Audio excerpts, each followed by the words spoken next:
Hey guys, welcome to my pre-departure video where there's definitely something a little bit wrong here because I am already in the city that I'm supposed to be traveling to. We really don't have those in the States. I'm in the perpetually blue-skied Madrid, Spain, and it is wonderful here. Today we have great weather, 90 degrees, no humidity, which means it's perfect and it feels like it's about 75 and sunny. So I actually came here about 2 months early in order to do a small internship with a company, and I highly recommend everyone to come early or stay late, whichever one. For me, it made more sense to come early since I was in the fall. Great experience. It's really cool being on my own and not part of the program, but I'm really excited to see the program start as well, to meet other people and the other IES staff. Now, before I get into some of the pre-departure stuff, like what to pack or some anxiety issues, I want to introduce myself first. My name is Ben, and I'm a junior now, which is crazy, at Vanderbilt University, where I study mechanical engineering as well as communication studies. Let's see, I live in Wisconsin and Tennessee right now, but I've lived in a lot of places in the US, and this is basically my first time outside of the United States. It's my first time in Europe at all. I've only ever been to Canada right before this trip. So I'm really excited. It's really awesome. For the 2 months that I've been here, I must say that it's everything I wish for and more. I've learned so much about this place, about myself, and I'm just really eager to get started with the program and move into the homestay and all that stuff. So I did have some anxieties going into it like everyone does. It's a foreign language country and I wasn't sure my Spanish would hold up. I had to find an apartment for 2 months before, which is hard in the previously mentioned foreign language country. And of course you were worried about money and all this sort of stuff, but eventually it kind of just becomes normal life and all of your anxieties sort of fade away and you're just living in another country, and it's really, really cool.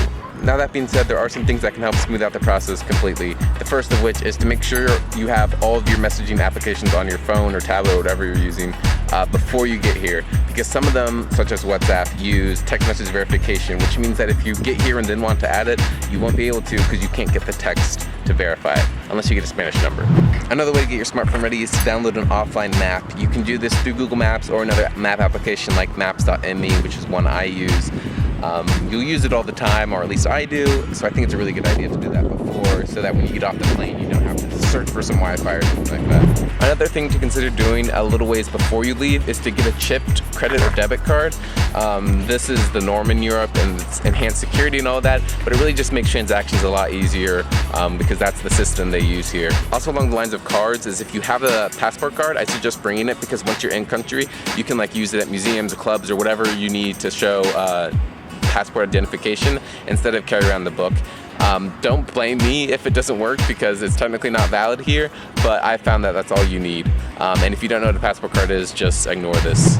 Next is don't worry about forgetting something. I mean, obviously remember your passport and your phone and all that stuff, but really there's no point in worrying over the little stuff because they have something called shops here where you can replace any little things that you forget. So just pack well, but don't freak out if you don't remember something. And the final tip is to make sure you have some walking shoes and a bag that you're going to use to explore the city or whatever. You do a lot of walking no matter where you are, and especially in a city like Madrid where it's so pedestrian friendly and so friendly to the metro. So make sure you do that, bring a good pair of shoes and a walking around bag, not too big, not too small, and you'll be golden. I think that's about all I have for some retrospective thoughts and advice about pre-departure. I want to thank IES for giving me the opportunity to blog with them, as well as for giving me the opportunity to come here at all, so that's really cool. In about a week, I'm going to be moving into my homestay, which I'm super excited about, so you can check in future videos if you want to see something about that. And I'm going to be meeting the people in the program, meeting the other students, and starting school, so it's going to be pretty exciting. And that's about it. Yeah, thanks for watching from Madrid, and I'll see you guys next time. Oh, and if you're watching this video to know whether you should go study in Madrid, the answer is a definite yes.